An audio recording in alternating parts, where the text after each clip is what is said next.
Evaluasi tema 1. Pilihan ganda nomor 1. Perasaan kedaerahan dan kesukuan yang berlebihan dan diiringi tindakan yang merusak persatuan akan mengancam apa? Kita lihat di sini ada kata kunci yang berlebihan. Yang berlebihan di sini maksudnya kita itu menganggap suku kita itu yang paling bagus. Nah, itu bisa merusak persatuan dan kesatuannya siapa? Atau akan mengancam apa? Apakah akan mengancam keuangan? Tidak. Apakah akan mengancam kesukuan negara Republik Indonesia? Tidak juga, ada yang lebih tepat lagi. Yang lebih tepat apa? Mengancam bangsa dan negara kesatuan Republik Indonesia.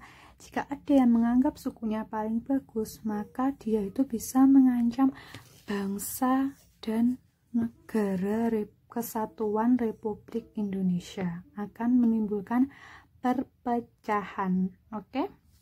Nah, di sini ada soal HOTS nomor 1. Yang soal HOTS. HOTS itu apa sih? HOTS itu adalah higher order thinking skill. Soal-soal yang membuat kita berpikir tingkat tinggi. Oke, bisa ya? Iya, yang penting kita tahu kata kuncinya apa. Jika mengerjakan soal tidak perlu terburu-buru ya. Nomor 2, kita lihat. Eri beragama Konghucu. Ia beribadah di gereja ini, tempat ibadah agama Katolik dan Kristen. Kalau kelenteng agama Konghucu, pura agama Hindu, wihara Buddha. Berarti kalau Konghucu beribadah di kelenteng. Nah, anak-anak, ini ada soal-soal seperti ini. Ada soal dengan perhatikan sikap-sikap berikut. Ada pilihan 1, 2, 3, dan 4. Jika kita harus memilih seperti ini, biasakan membaca soalnya dulu. Soalnya apa? Coba kita baca soalnya dulu ya. Sikap yang harus dimiliki ketika melakukan kegiatan sosial di lingkungan masyarakat. Yang harus dimiliki, coba kita baca nomor 1. Mengutamakan kepentingan pribadi. Kalau kita itu melakukan kegiatan sosial, kita tidak boleh mengutamakan kepentingan pribadi. Jadi yang ada nomor 1-nya bukan jawaban. Ada nomor 1, ada nomor 1 A dan B, bukan jawaban. Yang yang nomor 2, acuh tak acuh. Acuh tak acuh di sini sama dengan acuh tak acuh itu tidak peduli. Tidak peduli. Nah, kalau hanya acuh saja itu acuh itu peduli. Kalau acuh tak acuh tidak peduli. Maka kalau kita melakukan kegiatan sosial di lingkungan, maka kita harus peduli. Maka yang ada nomor 2-nya bukan jawaban. Ada nomor 2-nya bukan jawaban. Berarti jawabannya adalah D. Oke. Lanjut nomor 4. Nomor 4, kebiasaan kerjasama yang menjadi budaya masyarakat Indonesia. Hati-hati, di sini ada kata kerjasama. Berarti kalau kerjasama itu apa? Kalau toleransi kan menghargai, sopan santun sikap, keramah tamahan juga sikap. Nah, kerjasama itu masuk ke gotong royong. Paham ya? Paham, Bu. Next, nomor 5. Sikap yang harus kamu tunjukkan terhadap perbedaan perayaan hari besar agama. Nah, apa sikapnya? Apakah kamu apatis, toleran, kerjasama, acuh tak acuh? Tadi kalian sudah tahu, acuh tak acuh sama dengan tidak peduli, berarti bukan. Kalau kerjasama harus. Kerjasama itu kan tadi apa? Kebiasaan, bukan sikap, ya kan? Berarti bukan. Ada toleran dan apatis. Apatis itu juga tidak peduli artinya itu. Nah, kalau kita ada perayaan hari besar agama, maka sikap kita adalah toleran atau menghargai. Nah, contohnya ketika umat agama Kristen atau Katolik melaksanakan ibadah atau hari besar Natal tanggal 25 Desember, kita libur kan? Nah, itu sama dengan sikap toleran atau menghargai. Nomor 6 ada soal HOTS lagi. Nah, coba kita lihat kata kuncinya. Contoh sikap toleransi di lingkungan keluarga. Digarisbawahi lingkungan keluarga. Ingat, lingkungan keluarga ya. A. Berdiskusi mengerjakan tugas kelompok. Kalau tugas kelompok itu di lingkungan sekolah atau teman sebaya, bukan keluarga, ya kan? Membantu ibu menjaga adik pada saat ibu pergi. Nah, ini di lingkungan keluarga. Coba kita lihat dulu yang C. Melaksanakan tugas ronda malam secara berkelompok. Nah, kalau ronda malam dia di lingkungan masyarakat. D. Menolong orang lain yang membutuhkan bantuan. Ini juga di lingkungan masyarakat. Di lingkungan keluarga yang mana? Membantu ibu. Oke, bisa? Nomor 7. Pak Encep berasal dari Sunda. Pak Encep pandai memainkan alat musik dari daerahnya. Alat musik yang dimainkan Pak Encep adalah dari Sunda, Pak Encep, ya kan? Digarisbawahi Sunda. Sunda itu salah satu suku yang ada di Jawa Barat, anak-anak. Tifa ini alat musik dari Maluku dan Papua. Angklung ini dari Jawa Barat. Nah, Jawa Barat itu tadi letaknya suku Sunda, maka jawabannya adalah B, angklung. Kalau gamelan ini alat musik yang berasal dari Jawa Timur dan Jawa Tengah. Kalau tanjidor ini suku Betawi atau daerah Jakarta. Oke, Sunda angklung. Kemudian nomor 8. Perhatikan gambar berikut. Gerak tari pada gambar menunjukkan level apa? Level dalam tarian itu ada 3, anak. Level tinggi, sedang, dan rendah. Kalau level tinggi itu yang tariannya itu meloncat-loncat, itu level tinggi. Kalau sedang, yang sebagian tubuhnya itu yang biasanya ada gerakan membungkuk-membungkuknya, itu yang sedang. Nah, kalau penarinya ada di bawah di lantai atau sebagian dari tubuhnya itu menyentuh lantai, kakinya itu kan menyentuh lantai, kok kaki sih, lututnya kan menyentuh lantai. Nah, berarti ini merupakan tarian level rendah. Oke, tadi tinggi yang meloncat-loncat ya, sedang yang ada gerakan membungkuk-membungkuknya, atau yang biasanya kakinya agak ditekuk, itu yang sedang. Kalau rendah yang sebagian dari tubuhnya menyentuh di lantai. Next. Nah, kalau ada bacaan seperti ini ya, ada bacaan begini kan, kita lihat aja ini bacaan berikut untuk nomor 8 dan 9. Tidak usah dibaca dulu, tapi baca soalnya dulu. Dibaca soalnya dulu. Nomor 8, gagasan pokok paragraf pertama ditunjukkan oleh kalimat nomor. Nah, ini kan ada 2 paragraf. Ini paragraf 1, ya kan? Ini 4 sampai ke sini paragraf ke-2. Karena ada 2 paragraf yang ditanyakan, nomor 8 hanya paragraf pertama, maka kita bacanya hanya yang paragraf pertama saja. Nah, coba kita lihat di sini ya.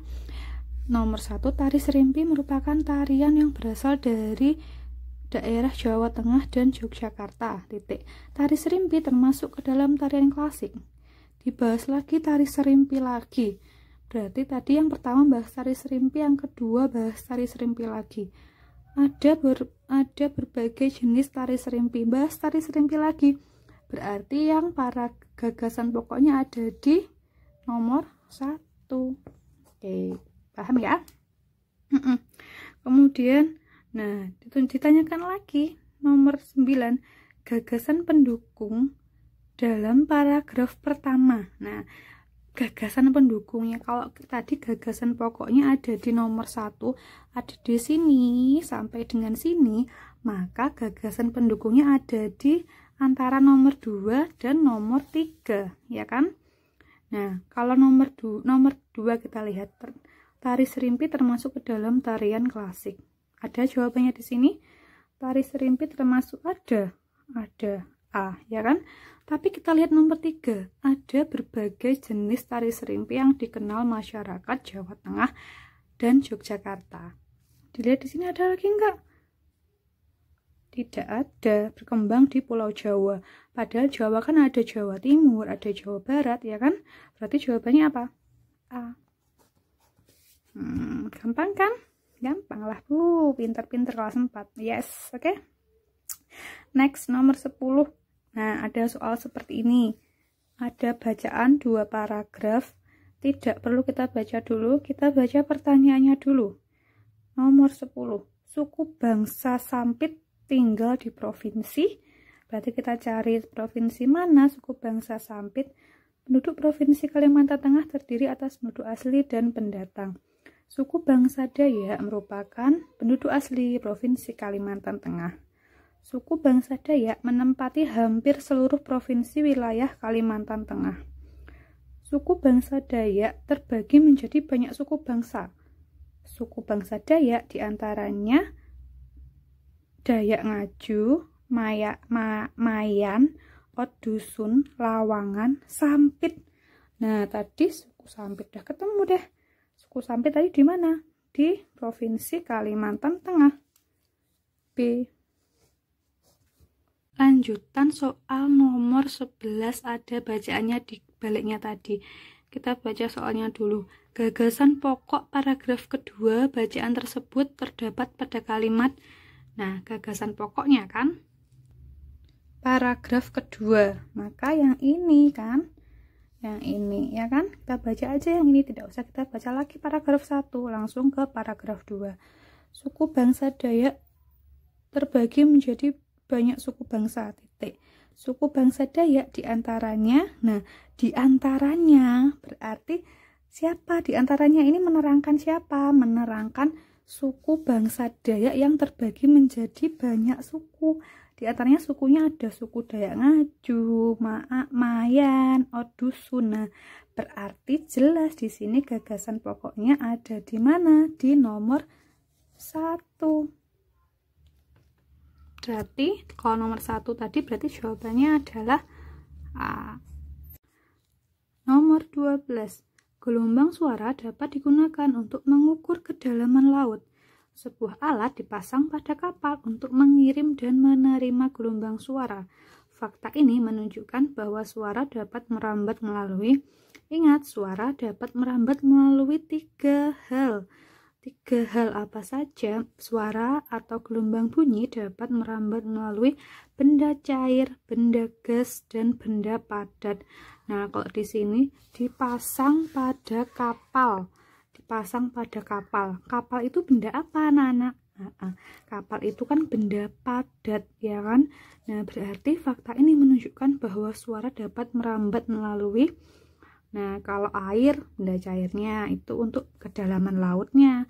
Udara, kita yang bersuara ini udara tidak mungkin. Maka alat yang dipasang pada kapal itu untuk mengirimkan gelombang suara, karena kapal zat padat. Di sini yang zat padatnya yang mana? Benda padatnya yang mana? Dinding kapal. Berarti jawabannya adalah C. Oke. Ingat kalau ada soal nomor 13, kalau ada soal seperti ini, pilihan seperti ini, kita baca dulu soalnya. Perilaku yang dapat menyebabkan gangguan pada telinga. Yang menyebabkan gangguan, di garis bawahi gangguan. Nah, nomor 1, Ani mendengarkan musik dengan suara perlahan. Suara perlahan apakah dapat menyebabkan gangguan pada telinga? Tidak. Berarti yang ada angka 1-nya bukan jawaban. Nomor 2, Aji membersihkan telinga dengan kapas pembersih. Betul ya, kapas pembersih. Maka yang ada nomor 2-nya bukan jawaban. Nah, ternyata sama jawabannya seperti yang tadi. Nomor 3 dan 4D. Tapi kalau kita coba baca lagi. Umi tidak menutup telinga saat berada di tempat bising. Tempat bising itu tempat yang ramai, tempat bising. Berarti itu dapat menyebabkan gangguan pada telinga. Sabto meniup peluit dengan keras di dekat telinga Wahyu. Ini bahaya ini. Dapat merusak endang telinga kita. Maka jawabannya adalah D. Nomor 3 dan 4. Nomor 14. Nomor 1 itu gambar awan. Nomor 2 itu seperti karton yang besar-besar. Nomor 3 kotak tisu. Nomor 4 gambar baju. Benda berikut yang dapat memantulkan bunyi. Nah, yang dapat memantulkan bunyi. B itu karton atau triplek. Mungkin ya, situ sepertinya triplek ini. Nah, yang dapat memantulkan bunyi itu adalah triplek atau karton yang besar-besar ini. Yes. Oke, next, lanjut nomor 15. Pada percobaan penyerapan dan pemantulan bunyi digunakan kotak kayu, busa, dan radio kecil. Bahan busa digunakan untuk, nah kalau yang untuk memantulkan suara itu benda padat ya kan, bisa memantulkan. Kalau busa itu yang lembut-lembut, busa itu untuk meredam suara agar tidak keras suaranya, diberikan busa. Lanjut nomor 16. Nah, kalau nomor 16 ini kita bisa lihat di bacaan untuk nomor 10 dan 11 tadi. Suku yang ada di Provinsi Kalimantan Tengah. Nah, coba kalian lihat di bacaan tadi ya, ada kan? Coba kita balik bacaan yang tadi. Nah, ini ada suku Dayak Ngaju, Maya, Odusun, Lawangan, Sampit, Punan, Katingan, dan Bawu. Nah, tadi apakah ada suku Dani tadi? Tidak ada ya, suku Dani tadi berarti A, bukan. Apakah ada suku Tengger? Suku Tengger tuh ada di Bromo, bukan. Suku Rabo, Robo, bukan Robo, tapi Bawu. Berarti jawabannya adalah C. Oke. Next, lanjut nomor 17. Nomor 17 di sini ada gambar rumah. Ini kalau kalian pernah lihat gambar ini, sering banget ada di rumah Padang, rumah makan Padang. Nah, rumah makan Padang ada di Sumatera. Dia disebut rumah gadang. Rumah gadang itu merupakan yang ada di daerah Sumatera, ada di Padang. Nama rumah adatnya rumah adat Gadang. Oke, di sini ada keanehan ya. Setelah nomor 17, nomor 18-nya udah ada, langsung 19 dan 20. Enggak apa-apa. Kita kerjakan langsung nomor 19 ya. Nah, dalam sebuah pertunjukan tari, sekelompok penari membentuk garis zigzag. Bentuk dasar formasi penari tersebut adalah garis. Coba yang ditanyakan apa? Bentuk dasarnya. Zigzag itu yang seperti ini loh anak-anak, zigzag. Nah, ada di sini, penarinya biasanya di sini, di sini, di sini. Nah, ini zigzag. Bentuk dasarnya adalah garis ini. Nah, garis apa ini? Lurus. Oke. Next, lanjut nomor 20. Berikut yang termasuk tari kreasi. Tari kreasi itu adalah tari yang dibuat lagi, dikreasikan lagi, atau bisa ditambah atau dikurang lagi dari tarian asalnya. Nah, tari kreasi itu bisa juga disebut dengan tari modern, tari yang dibuat lebih bagus, atau misalnya gerakannya ditambah lagi gerakan yang lebih rumit, seperti itu. Kalau zaman dulu kan tarian kan ada tari untuk penyambutan raja. Nah, sekarang bisa digunakan untuk tari selamat datang kepada tamu, seperti itu. Tari kreasi berarti tari yang dibuat oleh manusia. Tari kreasi adalah tari yang dibuat modern atau dikreasikan oleh orang baru atau orang lain. Tari kreasi di sini apa ya? Yang dibuat, kalau tari kecak, tari kreasi? Iya, tari kecak, tari kreasi. Tapi ada tari jaipong di sini. Tari jaipong tuh ya sudah tarinya memang seperti itu, tidak dikreasikan lagi. Berarti A, bukan. Tari serimpi juga seperti itu, memang tarinya. Tari saman juga ada. Tari tortor bukan. Ini tari tradisional asli. Nah, tari kreasi itu ini anak-anak. Ada tari merak, tari kupu-kupu, tari bunga jompa. Ini merupakan tari kreasi modern, tarian baru yang dibuat manusia. Dari asalnya tariannya daerah kemudian dikembangkan lagi menjadi tarian baru. Tari merak, tari kupu-kupu, tari bunga jompa. Oke. Saya silahkan dibetulkan tadi jawabannya yang ada yang salah atau yang kurang paham dari penjelasan Bu Rina tentang yang pilihan ganda, boleh ditanyakan ya. Oke, kita lanjut ya. Ayo kita lanjutkan yang B, isian. Isian mari mengisi dengan tepat. Nomor 1, tempat beribadah umat Hindu. Umat Hindu itu umat yang ada di Bali. Tadi umat Hindu apa anak-anak? Pura. Betul ya, pura. Nomor 2, keberagaman bangsa Indonesia menunjukkan bahwa negara Indonesia merupakan negara apa? Negara yang banyak budayanya itu disebut negara, masih ingat? Negara majemuk.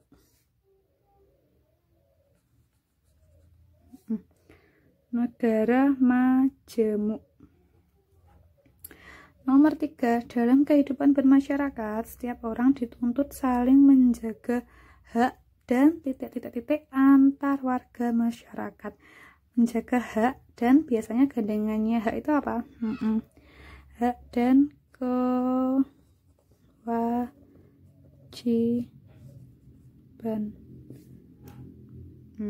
Sip. Lanjut nomor 4. Kalimat utama paragraf tersebut ditunjukkan oleh kalimat nomor berapa? Nomor berapa? Kita baca dulu. Nomor 1. Negara Indonesia memiliki keberagaman budaya dan bahasa yang sangat banyak. Setiap budaya dan bahasa tersebut memiliki kekhasan yang berbeda satu sama lain. Budaya dan bahasa tersebut ada kata tersebut, maka jelas kata tersebut itu menjelaskan kalimat yang pertama. Maka kalimat utama di sini adalah nomor 1. Oke, next nomor 5. Keragaman yang dimiliki negara Indonesia adalah keragaman titik-titik dan titik-titik. Keragaman apa yang banyak? Keragaman budaya dan bahasa. Keragaman budaya dan bahasa. Oke. Nomor 6. Gitar, gong, gendang termasuk alat musik tradisional yang memanfaatkan sifat apa? Sifat getaran bunyi, kan? Dia kalau kita dipetik ada getarannya, kan? Kalau gong dipukul, ya. Nomor 7. Dinding ruang pertemuan dilapisi dengan bahan-bahan yang lunak. Contohnya lunak tadi adalah spons. Bahan-bahan tersebut berguna untuk apa? Tadi spons berguna untuk apa, anak-anak? Iya, taruh di sini ya jawabannya, Bu Rina. Untuk meredam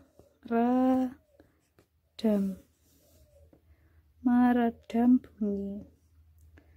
Senjata rencong merupakan senjata tradisional dari provinsi Aceh.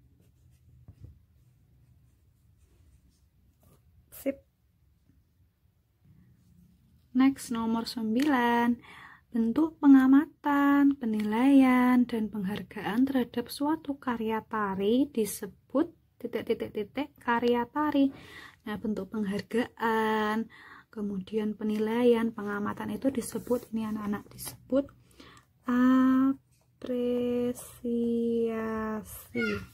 Disebut apresiasi karya tari, atau kita menghargai karya tari itu disebut mengapresiasi. Oke? Next, soal terakhir nomor 10. Lagu Bungong Jeumpa merupakan lagu dari provinsi mana? Provinsi Aceh. Bunga Jeumpa itu artinya bunga cempaka. Nah, oke. Sudah bisa. Nomor uraian C nya tidak usah dikerjakan, cukup sampai dengan isian nomor 10 saja. Sudah bisa, anak-anak. Jika ada yang masih belum paham atau ragu dari jawaban yang kita bahas ini, boleh ditanyakan ke Bu Rina. Oke? Oke, selamat belajar anak-anak. Semoga ini banyak yang benar ya. Sip, good job untuk anak kelas 4.